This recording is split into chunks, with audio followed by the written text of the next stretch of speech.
Ako me duže pratite, znate da ja inače čitam fizičke knjige kao što se može vidjeti na policama iza, ali odnedavno sam počela čitati, ne čitati, slušati audio knjige iz razloga zato što imam puno praznog hoda.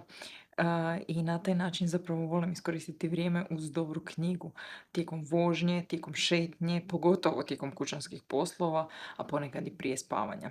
I onda umjesto da to vrijeme bude neiskorišteno, ono mi zapravo postaje vrijeme u kojem ja uživam u knjigama, čak i kad radim nešto drugo. Zašto ja vama sve to pričam? Zato što sam otkrila novu aplikaciju za slušanje knjiga na hrvatskom jeziku i zove se Knjiga priča. Knjiga priče je aplikacija koja je osmišljena upravo s tom idejom da nam donese knjige na hrvatskom jeziku, da nam bude dostupna u svakom trenutku i u svakom ritmu života. Dakle, to je platforma koja će vam omogućiti slušanje knjiga na hrvatskom jeziku i izbor je stvarno velik. Aplikacija nudi pažljivo odabran sadržaj, dakle unutra imate knjige za djecu, knjige za odrasle, od inspirativnih, edukativnih naslova do beletristike, publicistike, popularne psihologije i još mnogo toga.